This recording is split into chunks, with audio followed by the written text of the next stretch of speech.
Insurances ఎలా ఉన్నాయంటే ప్రధానమంత్రి ఫసల్ బీమా యోజన జనరల్ ఇన్సూరెన్స్ కింద ఇంకా వేరే యోజన ప్రధానమంత్రి ఫసల్ బీమా యోజన.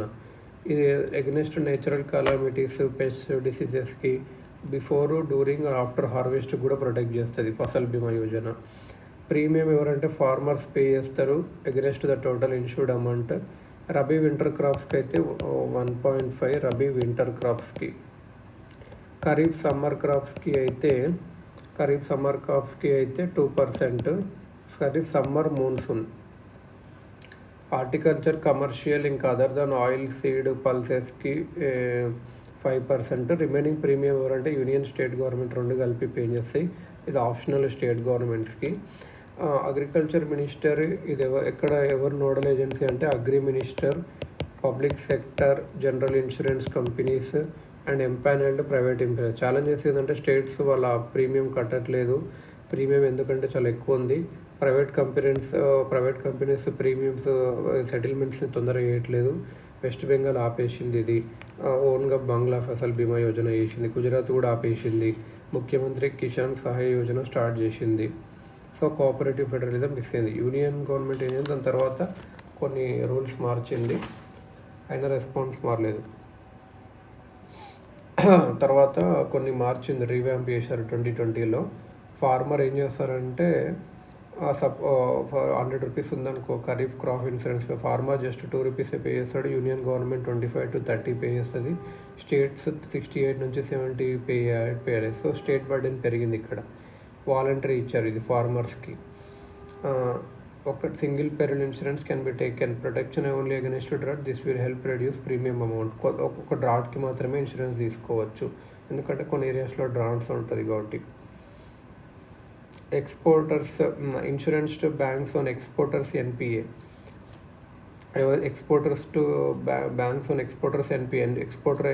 ఎక్స్పోర్ట్ చేసే వాళ్ళకి లోన్స్ ఇస్తారు కదా, ఎన్పిఏ ప్రాబ్లం వస్తే ఇన్సూరెన్స్ టు బ్యాంక్స్ ఉంటుంది. ఇది ఎవరంటే export credit guarantee corporation, commerce ministry కింద వచ్చేది. నిర్యాత్ రిన్ వికాస్ యోజన అనేది ఎక్స్పోర్ట్ క్రెడిట్ ఇన్సూరెన్స్ స్కీమ్.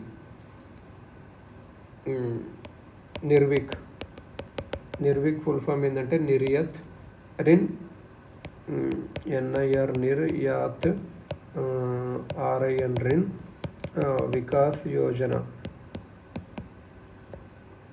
ఇది ఏంటంటే export credit insurance scheme. Exporters అనేవాళ్ళు లోన్ తీసుకుంటారు బ్యాంకు నుంచి. ఒకవేళ డిఫాల్ట్ చేస్తే ఈసీజీసీ 90% ఆఫ్ ప్రిన్సిపల్ ఇంట్రెస్ట్ని కవర్ చేస్తుంది బ్యాంక్కి. Before NIRVIK scheme it was only 60% ఉండే. తర్వాత నిర్విక్ స్కీమ్, నిర్యాత్ రిన్ వికాస్ యోజన. ఎక్స్పోర్టర్స్ అనేవాళ్ళు ప్రీమియం బ్యాంకుకి పే చేస్తారు, బ్యాంక్ ఏమో ఎక్స్పోర్టర్స్ అనేవాళ్ళు ప్రీమియం బ్యాంకుకి పే చేస్తారు, బ్యాంక్ ఏమో ఈసీజీసీకి పే చేస్తుంది. Exporter need not go to ECGEC office himself. He can get the application from loan giving bank. Premium rate sector మీద బట్టి ఉంటుంది, అదేమో ఫిగర్స్ ఉన్నాయి ఇది అన్నట్టు. ఇంకొకటి కూడా థర్డ్ పార్టీ మోటార్ ఇన్సూరెన్స్ అంటే ఏంటంటే మోటార్ వెహికల్స్ యాక్ట్ 1988 ప్రకారం అన్ని మోటార్ వెహికల్ ఓనర్స్కి ఇది కొనుక్కోవాలి. థర్డ్ పార్టీ ఇన్సూరెన్స్ అంటే ఏంటంటే ఎప్పుడైతే మన వెహికల్ ఇంకో వెహికల్ కుదురుతుందంటో, పర్సన్ కానీ ప్రాపర్టీ కానీ, that victim third party registers a case gets compensation. IRDA regulates premium rates and other terms. Third party insurance validity should be 3 to 5 years ఉండాలి. So ఒకవేళ మర్చిపోయినా యాన్యువల్గా థర్డ్ పార్టీ ప్రొటెక్టెడ్ అన్నట్టు. ఇట్లా మన vehicle పోయి ఇంకో వెహికల్ కుదిరితే దట్ విక్టిమ్ థర్డ్ పార్టీ అనేవాడిని థర్డ్ పార్టీ కేసు రిజిస్టర్ చేసుకుంటాడు, అట్లా ప్రీమియం తెచ్చుకుంటాడు, ఇన్సూరెన్స్ తెచ్చుకుంటాడు అన్నట్టు. టైటిల్ ఇన్సూరెన్స్ అనేది ఒక లీగల్ డాక్యుమెంట్ ఓనర్షిప్ ఆఫ్ ప్రాపర్టీని చూపిస్తుంది. ఇదంతా not important. Clinical trial liability insurance కూడా ఉంటుంది. Pharmaceutical company from legal expenses or lawsuits if a voluntary person suffers damage or death in clinical trial liability insurance కూడా ఉంటుంది. Bharat Griharaksha and other standardised home or factory insurance policies.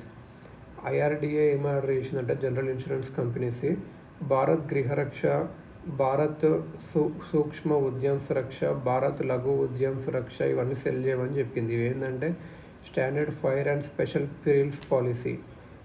ఎవరు beneficiaries అంటే protect homes and factories of MSME, ఫైర్కి కానీ, natural క్యాటాస్ట్రోఫ్స్ కానీ, రియోట్స్ కానీ, strike కానీ, హర్తల్ కానీ, damages కానీ, ఓవర్ఫ్లోయింగ్ ఆఫ్ వాటర్ ట్యాంక్స్ కానీ, ఇదంటే భారత్ గృహ రక్షక్ ఇంకా అని భారత్ లఘు ఉద్యమం సురక్ష చిన్న చిన్న ఇన్సూరెన్స్ పాలసీ అమ్మమని చెప్పింది అన్నట్టు IRDAI.